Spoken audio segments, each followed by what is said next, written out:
Okay, this is the second part of gravitational force lesson, class 6. Okay, so we will study a little bit more about gravitational force now. Definition of gravitational force. The definition says every body in this universe which continues to there is a force of attraction between every two body in this universe such that the force that is between the two bodies is directly proportional to the product of their masses and inversely proportional to the square of the distance between them. What does the definition says? Between every two body there is a force of attraction. Gravitational force is a force of attraction between every two bodies that exist in this nature such that that force is directly proportional to the product of their masses if m1 and m2 are the masses of those two bodies which we are considering, and inversely proportional to the square of the distance between them if d is the distance between them, or you can also say r or d, whatever you consider. Okay, so this formula, using this one, I can just write like this. It is directly proportional to m1 m2 divided by d square. Now this proportionality has to be converted into equal symbol. Okay, to convert it into equal symbol or to convert it into equality, introduce a constant is equal to some constant k m1 m2 divided by d square. Now this k value is being studied and found the value of k to be 6.673 into 10 raised to the power of minus 11, and that k was specially named as g, which is called as gravitational constant. It's also called as universal constant because the value of this one remains constant for every body. It is irrespective of the masses of the body or places of the body. It is applicable for the bodies which are inside the earth, outside the earth, which are small, which are big. Okay, so it is the value does not change, so it is called as universal constant, and the value is 6.673 into 10 raised to the power of minus 11 SI units. So the formula here, the k value was determined or found that it is g, which is equal to this much. So the formula changes to, in the place of k we will replace it by g m1 m2 divided by d square or r square. Okay, if you are considering the distance as r, then this becomes r square. Okay, you can write anything, but it represents the distance between the two. Okay, if this is a body of mass m1 and if this is the body of mass m2, d or r represents the distance between the two. Now let us go. So this is about gravitational force, definition of gravitational force and the formula. Again, let me see what is the definition of the gravitational force. It is a force of attraction existing between every two bodies which is directly proportional to the square of the which is directly proportional to the product of their masses and inversely proportional to the square of the distance between them. So this is the definition of gravitational force. Now let us see a little bit more about acceleration due to gravity, or let us see the formula for acceleration due to gravity. So acceleration due to gravity is represented by small letter g as explained in the previous class. Small letter g, acceleration due to gravity. To find out the formula for this, first what is the formula for if there are two bodies, okay, and if one body is earth and this body is a lighter mass and it acts as the force implemented by the earth, means this acts depending upon the force implemented by the earth because this is the heavier mass.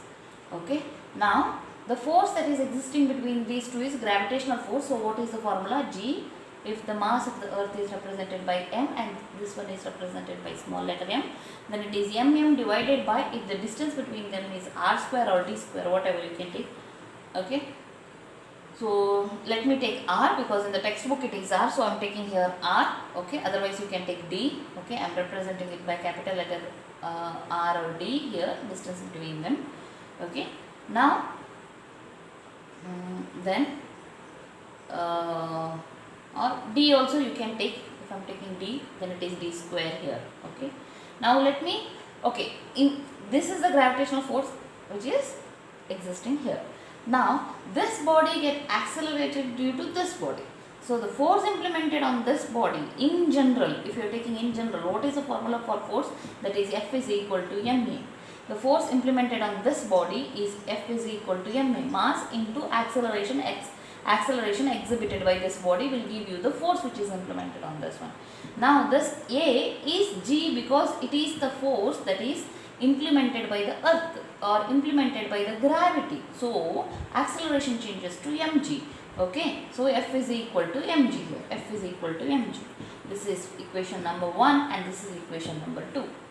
Okay, now by using equation number 1 and 2, if I am taking equation number 1 and 2, you can say left hand sides are equal, therefore right hand sides must be equal to one another. You can cancel this m and m because both represents the mass of the object. Then you will get the formula gm by d square is equal to g. So this is the formula for acceleration due to gravity. G is equal to gm by d square or r square depending upon what representation you are considering for the distance between the two. Okay. So this is the acceleration due to gravity formula. Next we will study about the difference between mass and weight. In physics, mass and weight are two different concepts. Okay, when you say mass, it is different. When you say weight, it is different. Okay, what is mass? Mass is a physical quantity for us. What is weight? Weight is the force that is exerted on the body. If this is a body over here, mass is the number of molecules or the amount of substance. Mass is the amount of substance that is present in this object. Whereas weight is the force experienced by this object. The force with which the earth pulls it, that force will be the weight of this object. Okay, so it is the force that is experienced. Okay, that is the first difference between these two. Next, then you can say mass remains constant always. It does not changes because the amount of substance in that material remains same in any position, on the surface of the earth, above the surface of the earth, below the surface of the earth, equator, pole, anywhere. The mass, the amount of substance does not change, it remains the same. Amount of mass is constant, whereas this is not constant. The weight is not constant. Why weight is not constant? Weight is a force, that is mg. W is equal to mg. The g value varies. It is different in the surface of the earth, it is different from the height of the surface of the earth, and it is different at the depth of the surface of the earth. So g varies. G varies means indirectly weight varies. It varies. That is the second difference, you can say. The third difference is this is a scalar quantity, means its value is only given by its magnitude. Means what is the amount of a substance? It is 5 kg or something like that. Here you are saying only 5 kg, no plus minus. Okay, because it is only a magnitude. It can have only magnitude. It is countable and it is counted only in the positive way. And if it goes to the negative, the object doesn't exist. When the value becomes 0, it means that the object doesn't exist. Below 0, there is no question of object existing after that.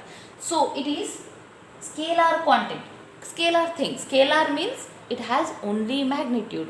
That means it is not depending on the direction. It is not depending on the direction. Whereas weight is dependent on the direction, because weight is equal to mg and g can become positive, negative. Depending on the g's value, because g's value, weight depends on the g's value, as g can become positive, negative, weight can also become positive, negative.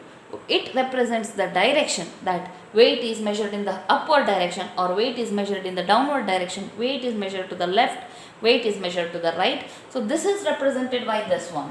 Okay, when we are considering the weight, it is a vector quantity, because here we have to represent two things, that is its magnitude and as well as the direction along which the object is weighed. That has to be represented. But here it is a scalar quantity. It consists, or the value that it represents is represented by is only by its magnitude. No direction is used here. It is measured by the physical balance. This is mass is used or can be measured by the physical balance, whereas the weight is measured by the spring balance. Okay, the instrument used to measure the mass is physical balance, the instrument used to weight or measure the weight is spring balance. Okay, then mass can never become zero. If mass becomes zero, it means that the object doesn't exist. The object which doesn't exist, there is no discussion about that. So mass can never become zero. Mass can never be zero. But weight can be zero. Weight can be zero. Why weight can be zero? Because again, mg, g can be zero. When acceleration is zero, automatically weight becomes zero. It happens mainly in the center of the earth. When you are talking about the object kept in the center of the earth, acceleration becomes zero because no force is acting on it when object is at the center of the earth. Okay, so when acceleration becomes zero, weight becomes zero. So weight can be zero, whereas mass cannot be zero. The unit used to measure mass is kg and the unit used to measure weight is Newton. Okay, so these are the differences between mass and weight. Okay, mass and weight. Now let us study what is the relationship between the weight of an object on earth and the weight of the same object on the Mars.